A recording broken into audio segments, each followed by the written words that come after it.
السلام علیکم ورحمۃ اللہ وبرکاتہ۔ بسم اللہ الرحمن الرحیم۔ دوستو، حضرت مولانا قاری محمد طیب صاحب رحمۃ اللہ تعالی اپنی دادی اماں کا واقعہ سناتے ہیں۔ فرماتے ہیں کہ میں نے اپنی دادی اماں سے یہ واقعہ خود سنا تھا۔ وہ حضرت مولانا قاسم نانوتوی رحمۃ اللہ تعالی کی بیوی تھی۔ فرماتی ہیں کہ جب میری شادی ہوئی تو میرے والد صاحب بڑے مشہور نواب تھے اور انہوں نے بڑی چاہت کے ساتھ یہ رشتہ کیا۔ اس دور میں جب استاد کی تنخواہ 2 روپے اور 3 روپے ہوتی تھی، میرے والد نے مجھے 1,00,000 روپے کے زیور بنوا کر دیے۔ میں زیورات سے لدی ہوئی اپنے گھر آئی۔ میرے میاں مولانا قاسم نانوتوی رحمۃ اللہ تعالی جب میرے پاس آئے تو انہوں نے کہا، دیکھیے، اللہ نے مجھے اور آپ کو زندگی کا ساتھی بنایا ہے۔ ہم دونوں اس صورت میں خوشی کی زندگی گزار سکیں گے جب دونوں کا معیار زندگی ایک ہوگا۔ آپ امیر ہیں اور میں فقیر ہوں۔ میں اگر ساری زندگی محنت بھی کرتا رہوں تب بھی آپ کی طرح امیر نہیں بن سکتا۔ اگر آپ میری طرح بننا چاہیں تو ابھی بن سکتی ہیں۔ کہتی ہیں کہ میں نے پوچھا، وہ کیسے؟ مولانا قاسم نانوتوی رحمۃ اللہ تعالی نے فرمایا کہ یہ جو مال زیور میں ہے، خلافت عثمانیہ کا جہاد ابھی جاری ہے، یہ تم اس میں دے دو۔ فرماتی ہیں کہ میں نے سب کچھ مجاہدین کی طرف بھجوا دیا۔ اگلے دن میں گھر میں بیٹھی تھی، عورتیں مجھے دیکھنے کے لیے آنے لگی۔ کئی بوڑھی تھی، کئی جوان تھی، ایک بڑھیا ایسی بھی تھی جو فتنے کی پڑیا تھی۔ اس نے مجھے دیکھ کر جلی کٹی سنانی شروع کر دی۔ کہنے لگی، یہ تو کوئی نکمی سی لڑکی نظر آتی ہے۔ ماں باپ پر بوجھ بنی ہوئی تھی، وہ گھر سے دھکے دینے کے لیے تیار تھے۔ انہوں نے بغیر زیور کے اسے گھر سے نکال دیا۔ فرماتی ہیں کہ جب میں نے ایسی باتیں سنی تو رونا شروع کر دیا۔ جب حضرت نانوتوی رحمت اللہ تعالی گھر آئے تو انہوں نے پوچھا، کیا بنا؟ میں نے عرض کیا، مجھے تو گھر چھوڑ کر آئیے۔ وہ گھر پہنچا کر آ گئے۔ جب والد نے مجھے دوسرے دن اپنے گھر میں دیکھا تو پوچھا، بیٹی کیسے آنا ہوا؟ میں نے انہیں ساری بات بتائی۔ وہ کہنے لگے، کوئی بات نہیں۔ چنانچہ انہوں نے مجھے 1,00,000 روپے کے زیورات اور بنوا کر دے دیے اور پھر مجھے گھر لے کر آئے۔ جب اس مرتبہ حضرت قاسم نانوتوی رحمت اللہ تعالی میرے پاس آئے تو آ کر بیٹھ گئے اور کہنے لگی، اللہ کی بندی، یعنی مولانا قاسم نانوتوی رحمت اللہ تعالی اپنا بیوی سے کہنے لگے کہ اللہ کی بندی، میں نے تجھے مجبور تو نہیں کیا تھا، بلکہ میں نے تو یہ کہا تھا کہ ہماری زندگی خوشی سے گزرے گی۔ یہ سونا چاندی تو سانپ اور بچھو کی مانند ہے، تم کیسے انہیں گلے لگائے رکھو گی؟ فرماتی ہیں کہ انہوں نے یہ بات کی، یہ ان کی توجہ کا میرے اوپر اثر تھا کہ مجھے اپنے گلے کا لاکٹ یوں محسوس ہونے لگ گیا جیسے میرے گلے میں سانپ ہو۔ انگوٹھی مجھے بچھو نظر آنے لگی۔ میں اپنے زیورات کو اپنے جسم سے اتارنے لگ گئی۔ حضرت فرمانے لگے، نانا، میں کہتی مجھے اتارنے ہیں۔ فرماتی ہیں کہ میں نے سارے زیورات اتارے اور اگلے دن اپنی خوشی سے مجاہدین کو بھجوا دیے۔ اس کے بعد میں نے فقیرانہ زندگی گزارنا شروع کر دی۔ میں نے حضرت سے دین کی تعلیم پانا شروع کر دی، حتیٰ کہ میں نے حدیث کی تعلیم بھی پائی۔ اللہ اکبر، اللہ اکبر۔ یہ ہوتا ہے اللہ والوں کی توجہ کا اثر۔ دوستو، اسی طرح ہمیں ایک مرتبہ ایک واقعہ خود پیش آیا۔ یہ سنا کر بات شاید مکمل ہو جائے۔ مسکین پور شریف کچھ عرصہ جا کر رہنے کا موقع ملا تو وہاں ایک طالب علم تھا، قرآن یاد کرنے والا۔ اس کی عجیب کہانی تھی۔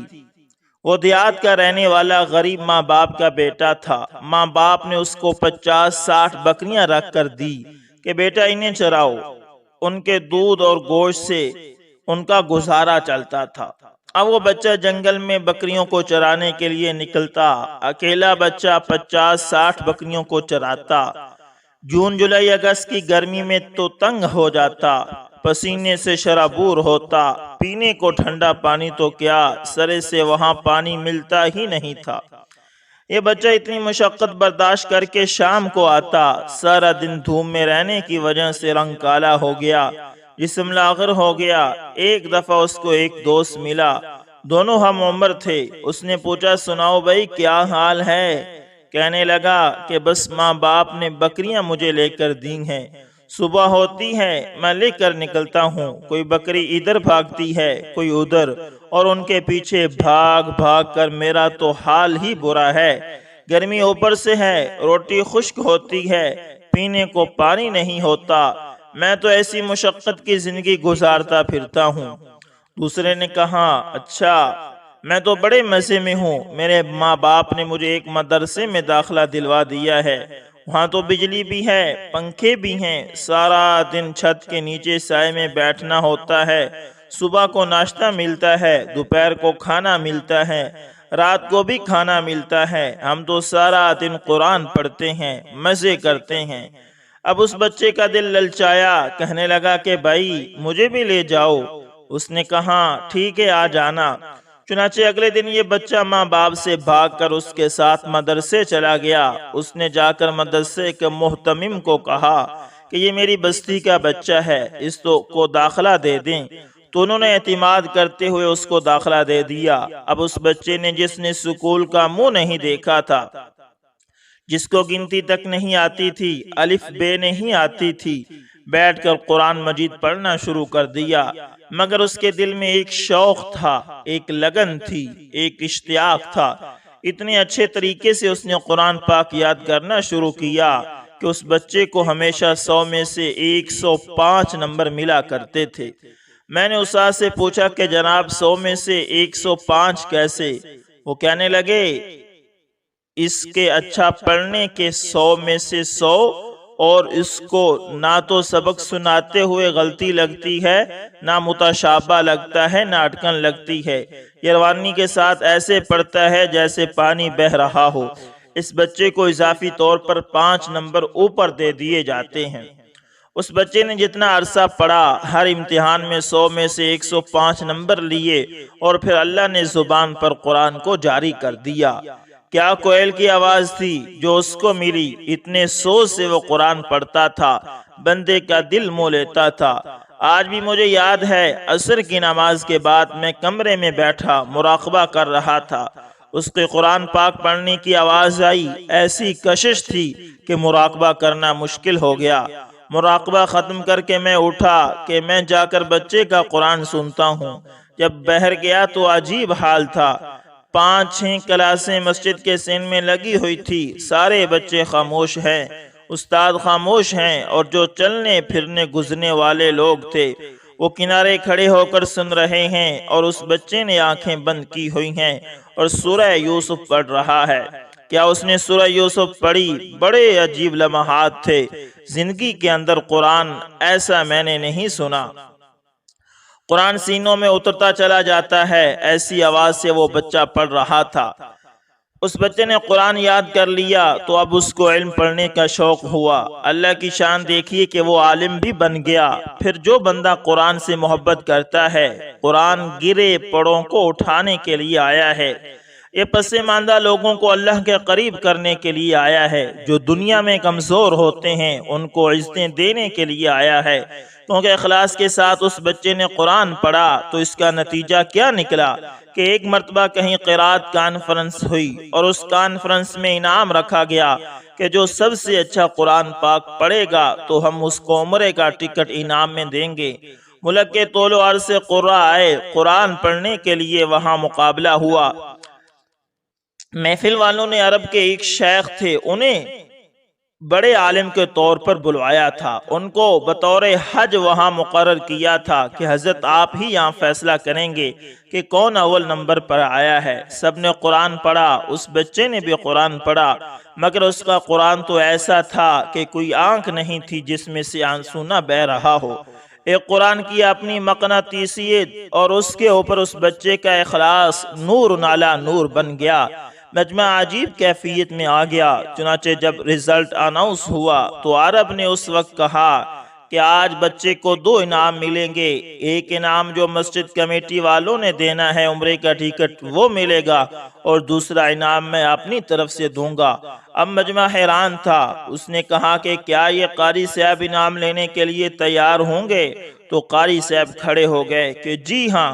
اس نے پوچھا کہ میں اپنی بیٹی سے اجازت لے کر آیا ہوا ہوں، میں اپنی بیٹی کو آپ کے نکاح میں دینا چاہتا ہوں۔ مجمع میں قاری صاحب کا اس کی بیٹی کے ساتھ نکاح کر دیا گیا۔ اللہ نے مہربانی کی، یہ یہاں سے گیا، اقامہ بھی مل گیا۔ وہ بچہ جو کبھی دھوپ کے اندر بکریوں کے پیچھے بھاگتا تھا، آج حرم شریف کے اندر طواف کرتا ہے، اور اس کی زبان پر اللہ تعالیٰ کا قرآن جاری رہتا ہے۔ اللہ اکبر، اللہ اکبر۔ دوستو یہ صرف قرآن حکیم کی برکت ہے اور کوئی چیز نہیں۔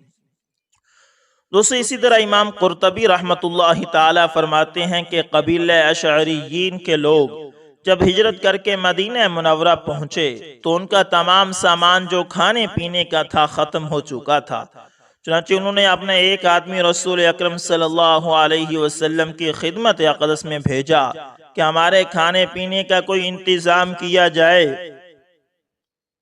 وہ آدمی جب رسول اللہ صلی اللہ علیہ وسلم کے گھر کے دروازے پر پہنچا تو رسول اللہ صلی اللہ علیہ وسلم کی آواز آ رہی تھی جو قرآن پاک کی اس آیت کی تلاوت تھی، وَمَا مِن دَابَّةٍ فِي الْأَرْضِ إِلَّا عَلَى اللَّهِ رِزْقُهَا۔ یہ آیت سنتے ہی اس کے دل میں خیال آیا کہ جب اللہ تعالیٰ نے ہر ایک کے رزق کا ذمہ لیا ہے تو پھر ہم تو انسان ہیں، جانوروں سے گئے گزرے نہیں، وہ ضرور ہمارے لیے رزق کا بندوبست کرے گا۔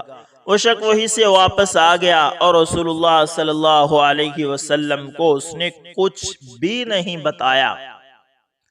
ساتھیوں کے پاس پہنچا تو سب کو بلند آواز سے کہا، ساتھیوں خوش ہو جاؤ، اللہ کی مدد آنے والی ہے۔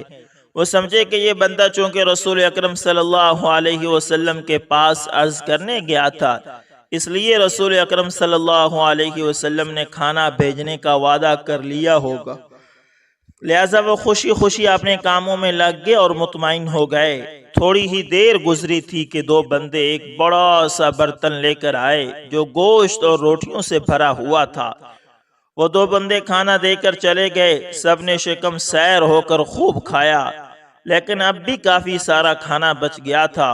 انہوں نے سوچا کہ یہ بچا ہوا کھانا رسول اکرم صلی اللہ علیہ وسلم کی خدمت اقدس میں واپس بھیج دیں گے تاکہ باوقت ضرورت استعمال ہو سکے۔ 2 آدمی کھانا لے کر نبی کریم صلی اللہ علیہ وسلم کی خدمت اقدس میں حاضر ہوئے اور کہا، یا رسول اللہ صلی اللہ علیہ وسلم، آپ کا بھیجا ہوا کھانا بہت مزیدار تھا۔ رسول اکرم صلی اللہ علیہ وسلم نے جب سنا تو فرمایا کہ میں نے تو کوئی کھانا بھیجا ہی نہیں۔ ایک بندے نے کہا، یا رسول اللہ صلی اللہ علیہ وسلم، ہم بہت بھوکے تھے، ہم نے بھوک کی حالت میں آپ کی طرف اپنا بندہ بھیجا تاکہ ہمیں تھوڑا کھانا عنایت فرمائے۔ اتنے میں وہ بندہ بھی آیا، اس نے کہا، یا رسول اللہ صلی اللہ علیہ وسلم، جب میں آیا تو آپ قرآن پاک کی آیت وَمَا مِن دَابَّةٍ فِي الْأَرْضِ إِلَّا عَلَى اللَّهِ رِزْقُهَا پڑھ رہے تھے، لہذا میں نے سوچا کہ جو ذات جانوروں کے رزق کی ذمہ دار، یعنی جانوروں کے رزق کی ذمہ داری اٹھا رکھی ہے، وہ ذات ہماری بھی ذمہ دار ہے، اس لیے میں آپ کو کچھ بتائے بغیر چلا گیا۔ تب رسول اللہ صلی اللہ علیہ وسلم مسکرائے اور فرمایا، یہ رزق میں نے نہیں بلکہ اس پروردگار نے بھیجا ہے جو ہر شے کے رزق کا ذمہ دار ہے۔ اللہ اکبر، اللہ اکبر۔ دوستو یہ توکل کی بات ہے کہ کون اللہ پر توکل کرتا ہے۔ دوستو اسی طرح فلسطین کے ایک سکول میں استانی نے بچوں سے ٹیسٹ میں پہلی پوزیشن حاصل کرنے والوں کو انعام کا وعدہ کیا کہ جو بھی فرسٹ آیا اس کو نیا جوتا ملے گا۔ ٹیسٹ ہوا، سب نے یکساں نمبر حاصل کیے، اب ایک جوڑا سب کو دینا ناممکن تھا، اس لیے استانی نے کہا کہ چلیں قرعہ اندازی کرتے ہیں، جس کا بھی نام نکل آیا اس کو یہ نیا جوتا دیں گے۔ اور قرعہ اندازی کے لیے سب کو کاغذ پر اپنا نام لکھنے اور ڈبے میں ڈالنے کو کہا گیا۔ استانی نے ڈبے میں موجود کاغذ کے ٹکڑوں کو مکس کیا تاکہ کسی کی حق تلفی نہ ہو جائے، اور پھر سب کے سامنے ایک ٹکڑا اٹھایا، جو ہی کھولا تو اس پر لکھا تھا وفا عبد الکریم۔ سب نے تالیاں بجائی، وہ اشکبار آنکھوں سے اٹھی اور اپنا انعام وصول کیا، کیونکہ وہ پھٹے پرانے کپڑوں اور جوتوں سے تنگ آ چکی تھی۔ والد کا سایہ سر سے اٹھ گیا تھا اور ماں لاچار تھی، اس لیے جوتوں کا یہ انعام اس کے لیے بہت معنی خیز تھا۔ جب استانی گھر گئی تو روتی ہوئی یہ کہانی اپنے شوہر کو اس نے سنائی، جس پر اس نے خوشی کا اظہار بھی کیا تھا، اور ساتھ رونے کی وجہ شوہر نے دریافت کی تو استانی پھوٹ پھوٹ کر رونے لگی کہ مجھے رونا وفا عبد الکریم کے جوتوں سے زیادہ دیگر بچوں کے احساس اور مجھے اپنی بے حسی پر آتا ہے۔ جب میں نے ڈبے میں موجود دیگر کاغذ کے ٹکڑوں کو چیک کیا تو سب نے ایک ہی نام لکھ دیا تھا، وفا عبد الکریم۔ ان معصوم بچوں کو وفا عبد الکریم کے چہرے پر موجود لاچاری کے درد اور کرب محسوس ہوتا تھا، لیکن ہمیں نہیں، جس کا مجھے افسوس ہو رہا ہے کہ ہم اتنے بڑے استاد ہو کر بھی ہمیں اس بچی کے درد اور کرب کا احساس نہ ہوا۔ میرے ایک استاد بتایا کرتے تھے کہ بچوں کے اندر احساس پیدا کرنا اور عملاً سخاوت کا درس دینا دوستو سب سے بہترین تربیت ہے۔ ہمارے کئی اسلاف کے بارے میں کتابوں میں موجود ہے کہ وہ خیرات، صدقات اور زکوٰۃ اپنے ہاتھوں سے نہیں دیتے، بلکہ بچوں کو دے کر ان سے تقسیم کرواتے تھے۔ جب پوچھا گیا تو یہی وجہ بتائی کہ اس سے بچوں کے اندر بچپن سے انفاق کی صفت اور غریبوں اور لاچاروں کا احساس پیدا ہوتا ہے۔ اللہ اکبر۔ دوستو آج ہم بھی یہی کوشش کریں۔ دوسری اسی طرح ایران کا ایک بڑا شاعر ایک دفعہ دہلی آیا تو سارے لوگ اس کی طرف دوڑ پڑے، کیونکہ اس نے ایک نعت لکھی تھی جس کا مضمون بڑا پیارا تھا۔ اس مضمون سے پتہ لگتا تھا کہ اس سے بڑھ کر کوئی عاشق رسول صلی اللہ علیہ وسلم شاید دنیا میں نہ ہو۔ اس کی نعت سن کر ایک اللہ والے بھی اس کے پاس پہنچ گئے۔ انہوں نے دیکھا کہ وہ شاعر ایک حجام کے پاس بیٹھ کر داڑھی منڈوا رہا ہے۔ عشق کا مدار زبان پر نہیں دوستو بلکہ عمل پر ہے۔ تو اللہ والوں نے پوچھا کہ آغا ریشمی تراشی، کہ اے آغا یہ کیا کر رہے ہو؟ آپ نے اتنی عمدہ نعت پڑھی اور اب داڑھی منڈوا رہے ہو؟ تو وہ شاعر بکھلا کر اپنے شاعرانہ انداز میں جواب دینے لگا کہ ریشمی تراشم والے دل کس رانمی تراشم میں، یعنی میں داڑھی چھیل رہا ہوں لیکن کسی کا دل تو نہیں چھیل رہا ہوں۔ تو اس اللہ والے نے جواب دیا کہ بلے دل رسول اللہ میں تراشی، اے شخص تو اللہ کے رسول صلی اللہ علیہ وسلم کا دل چھیل رہا ہے۔ اس لیے دوستو نبی کے عاشقوں اور میدان محشر میں نبی کی شفاعت کی امید رکھنے والوں، زندگی میں آپ صلی اللہ علیہ وسلم نے داڑھی مونڈی ہوئی صورتوں سے نفرت کے ساتھ چہرہ پھیرا ہے، اور جس حالت میں موت آئے گی اسی حالت میں اس کو اٹھایا جائے گا۔ لہذا اللہ تعالیٰ سے دعا مانگتے رہنا چاہیے کہ یا اللہ اس وقت تک ہمیں موت نہ دینا جب تک کہ اپنے نبی صلی اللہ علیہ وسلم کی مبارک شکل نہ عطا فرما دیں، تاکہ قیامت کے دن میدان حشر میں ہم یہ شعر پڑھ کر اٹھیں کہ تیرے محبوب کی یا رب شباہت لے کر آیا ہوں، حقیقت اس کو تو کر دے، میں صورت لے کر آیا ہوں۔ حدیث شریف میں آتا ہے کہ جس حالت میں آدمی مرتا ہے اسی حالت میں اس کا حشر ہوگا۔ اگر کل میدان معاشر میں نبی کریم صلی اللہ علیہ وسلم نے ہم سے پوچھا کہ سکھوں نے تو اپنے گرو نانک کی محبت میں داڑیاں رکھی مگر میری محبت میں تمہیں شرم نہ آئی، اور میری شکل و صورت میں تمہیں کیا خرابی نظر آئی کہ تم نے داڑھی نہیں رکھی، تو کیا جواب دو گے؟ اگر اللہ تعالیٰ کو داڑھی پسند نہ ہوتی تو اپنے نبیوں کو داڑھی نہ رکھنے دیتا۔ اللہ تعالیٰ کے جتنے محبوب بندے گزرے ہیں ان سب نے داڑھی رکھی ہے۔ اللہ تعالیٰ مجھے اور آپ کو آقا مدنی صلی اللہ علیہ وسلم کی سنتوں پر چلنے کی توفیق دے۔ دوستو اسی طرح ایک اور بہت ہی دکھ بھری داستان تھی۔ ایک مولوی صاحب اپنی دکھ بھری بھپتا سنا رہے تھے کہ مولانا آج کل ہر گلی میں قربانی کے جانور گھوم رہے ہیں، کہیں بکریاں بکرے تو کہیں گائیں بیل، ان کے مالک ان کو سجا کر چکر لگواتے ہیں، بچے ان کے پیچھے دوڑتے پھرتے ہیں۔ مولوی صاحب کہنے لگے کہ میری 3 بیٹیاں اور ایک 3 سال کا بیٹا ہے، جو ان جانوروں کو دیکھ کر کہتے ہیں کہ پپا ہمیں بکری کب لے کر دیں گے؟ مولوی صاحب کہتے ہیں کہ امامت کی تنخواہ میں گزارا نہیں، بکری میں کہاں سے لاؤں؟ کبھی گائیں بچے دیکھتے ہیں تو کہتے ہیں کہ پاپا ہم بھی گائیں لینا۔ شاید انہیں معلوم نہیں تھا کہ ان کے والد امامت کے منصب سے وابستہ ہیں، جسے صرف جنازوں اور نمازوں کے وقت تلاش کیا جاتا ہے۔ میں اسے بھلا پسلا کر گھر لے جاتا، لیکن پھر دوسرے دن وہی ماجرا، ایک طرف ان معصوموں کی خواہش تو دوسری طرف میرا کلیجہ دکھ کی وجہ سے منہ کو آتا۔ 20,000 تنخواہ میں قربانی۔ آج مغرب کے بعد بہر نکلا تو چھوٹا بیٹا مولوی صاحب کہتے ہیں میرے ساتھ تھا۔ ایک بکری پر نظر پڑی تو چلا چلا کر کہنے لگا، پپا بکری لاؤ نا۔ ہر چند پہلانے کی کوشش کی لیکن ناکام۔ ادھر اس کے آنسو رواں تھے۔ میں اسے گھر لے آیا، تھوڑی دیر بیٹھا تھا کہ دروازے پر دستک ہوئی۔ باہر نکلا تو ایک نمازی جو صاحب استطاعت تھے، ایک عدد دمبا لیے کھڑے تھے۔ کہنے لگے مولانا آپ کے بچے کا رونا مجھ سے دیکھا نہ گیا، یہ دمبا ہے آپ قربانی کر لیجئے۔ کہنے لگے آج میرے گھر میں عید کا سما تھا، بچے خوشی سے جھوم رہے تھے۔ میں نے مولانا کی کہانی سنی، آپ نے پڑھی ہر محلے میں ایک مسجد ہوتی ہے جہاں صاحب ثروت لوگ اپنے پورے جانور لے کر آتے ہیں۔ اگر ایسے تمام افراد مل کر اپنے امام صاحب کو ایک بکری یا بکرا ہدیہ کر دیا کریں تو ان بچوں کی عید بھی سہانی ہو جائے گی۔ سوچئے گا دوستو ضرور۔ دوستو امید کرتا ہوں ویڈیو اچھی لگی ہوگی، پسند ہے تو لائک شیئر کمنٹ لازمی کریں، اور اگر آپ ہمارے چینل AS انفارمیشن TV پر نئے تو اس کو لازمی سبسکرائب کریں اور ساتھ میں بیل کے نشان کو دبانا نہ بھولنا تاکہ ہر نئی ویڈیو کا نوٹیفیکیشن آپ لوگوں تک پہنچتا رہے۔ دوستو ملتے ہیں کسی نیکسٹ اچھی سی ویڈیو کے اندر، تب تک کے لیے اللہ حافظ، جزاکم اللہ خیر۔